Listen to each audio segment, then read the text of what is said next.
knows what an American pie is? No. So use something local, introduce more something local, even between cities, okay? Like Karachi, people are aware of what seas are and they're used to what sand is, seashell. But people in Islamabad have no idea. They've never seen a seashell or sand. No, they cannot associate that. Don't you think you're restricting the children for blocking their belonging? No. I'm talking about real early years. Okay. Maybe perhaps there's a time.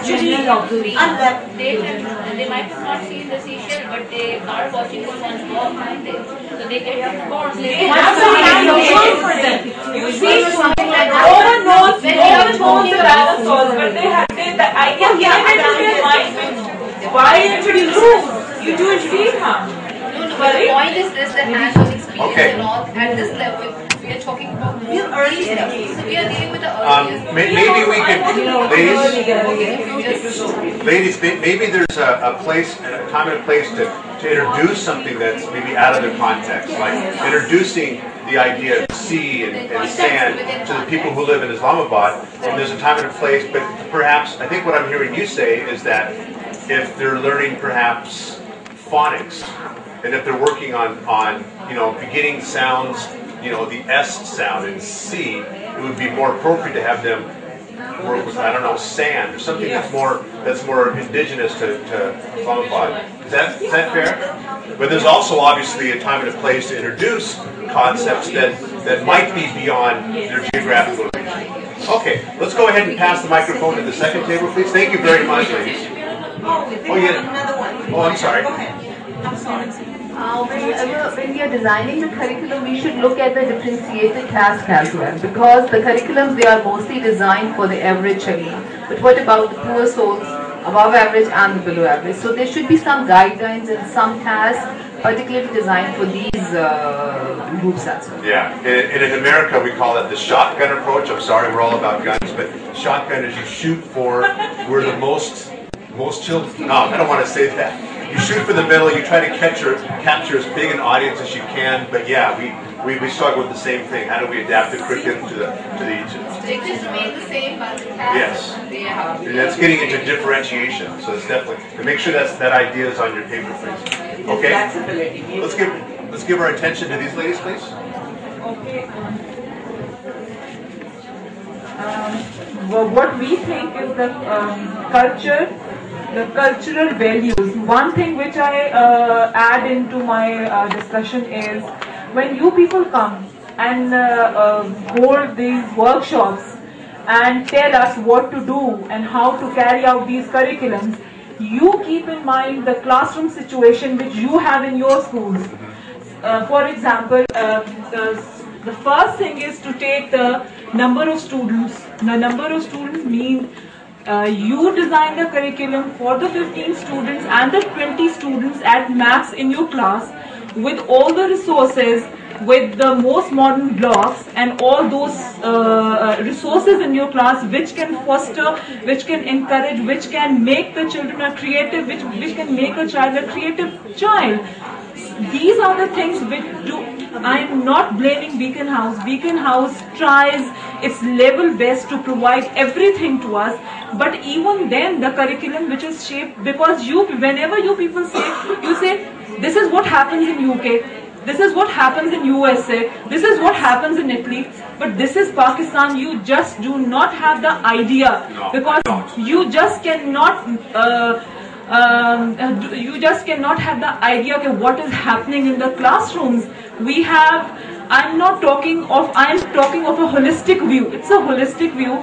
So Beacon House is not the only, the curriculum of Beacon House is not the only fixed point for us. We are taking this education, this is an education conference for all. So we just cannot, there are so many considerations for, so we should have the freedom to make or to shape our own, though we get the guidelines from you people because you are the researchers, you are the specialists, though we take the guidelines from you, but then we have to shape it according to our environment, according to our culture, according to our society. The city like Multan, when the parents come to us, they cannot even speak their national language, Urdu. They speak their mother tongue. The children speak their mother tongue for the 3 years, that is the pre-nursery, nursery and for kindergarten students. We have to teach them, we teach them 2 languages. First, we have to pull them from their mother tongue and to our national language. Then from a national language, or from directly to our national and international languages both.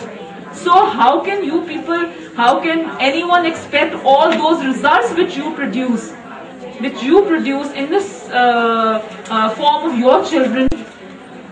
We just can, although we try our best to do all these things, and our children are producing the best results in your universities and in your colleges, but at this age we really need a lot to do. So it sounds like you're frustrated with the fact that but I think we are underestimating our schools. I am not only talking, I clarified my point. I am not blaming Beacon House. We are taking a holistic view. Have you ever gone to the other government schools and have you seen the situations there? But the thing is, you just cannot imagine what is happening there. You just cannot imagine what the pre-nursery or in Okara or I'm sorry, I don't want to take the names of any city, but the pre-nursery in let's say Peshawar, let's say any other city. So they have to go according to their own values and according to their own culture. That's I think we have one common point. We all have this one common point. This is what the curriculum is about. We have to have one objective, but we can follow that, or the methodology we use, the strategies we use, we can use it according to our own area, according to that's why we need reshaping of curriculum. There is a flexibility. That's why we need the reshaping. because I clarified before that I am not only talking about Beacon House school system. This is an education conference, and I am taking a holistic view. These people just cannot imagine what type of education system we do have here. This is a small private sector, and we are catering only 10 to 15% of the children. And where goes the rest of the 85% of the children, the 90% of the children? That's been one of my questions all week is to what extent does Beacon House as a system, to what extent does Beacon House as a system represent what's going on in the greater educational community? If I may add, Please. We may be all very culturally different, not only across countries, but even in one country we are culturally very, very different. But one thing we all have in common is the children. Children are the same everywhere. Yes. Okay? And thank you for coming and sharing this with us. And I think we all learn from each other. Oh yeah. And local cultures must be kept in mind.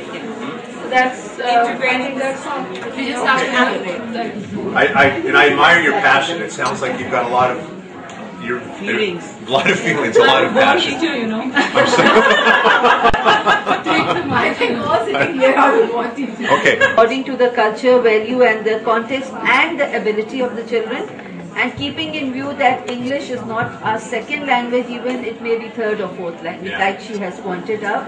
But by these conferences, we have gained a lot by these small workshops that were conducted and these discussion panels, because we have come to know the view of many other people. We are not in a shell. Now it is a global village. Pakistan or one country is not one country anymore. It's a global village. The whole world is getting together. So we come to know the views and the ideas and the methodology of other countries also. And by that we can change, or we can frame it according to our own views. And believe it or not, your frustrations are my frustrations in America. I mean, for example, the scale might be different, but as you're probably aware, the southern part of the United States borders Mexico, and there's been a lot of immigration across the border, and we have the same. All right, thanks. And we have a lot of our learners, especially in the southern part of the United States, the Southwest, who grow up speaking Spanish. And there's been a lot of tension between, should the schools instruct them in Spanish so that they can learn, or should they instruct them only in English so that they can only learn English? And the teachers down there, obviously, most of the teachers speak Spanish as their primary language because they grew up in that part of it. And if you were to go into a city and say El Paso, Texas, or even San Diego, that they speak Spanish. Spanish is what's spoken down there. So we have the language is the same thing, and we have the curriculum is designed, nationally. Yeah, and we have the same situation. I can't tell you how many times I've given my kids, worksheets or papers where they've got examples. Like, was it you that said that examples of a kid in Islamabad trying to figure out, using C or yeah. Okay, all right. Let's go ahead and move it to this.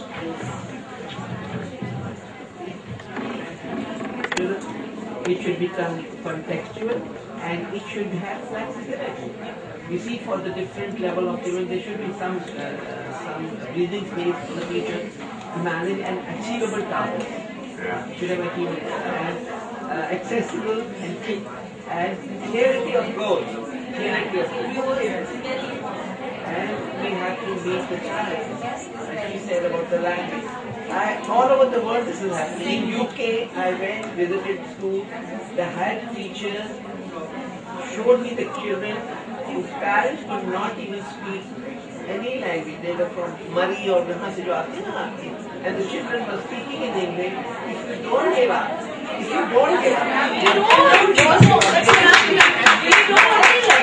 it can be Italian, it can be Arabic. We just don't, because the children of Milan Deacon House is also at the same level where the children of Islamabad is. Even in government schools, the teachers keep after this. You don't give up that easily. They do achieve the target. My target is if you say 4 words, I think I'm very happy. Maybe after a week, you say another 6 words, then I'm very, very happy. But obviously, if you compare that child with Deacon House or with Raji Grammar, then I am very That's when you cater those abilities, the point that she said that if the child is a bilingual, who is speaking on mother tongue is either any regional, he or she will learn language easily like this. They pick up very fast. I quote an example here. I have a child in my class whose mother is from Japan, father is Pakistani, and the child knows English.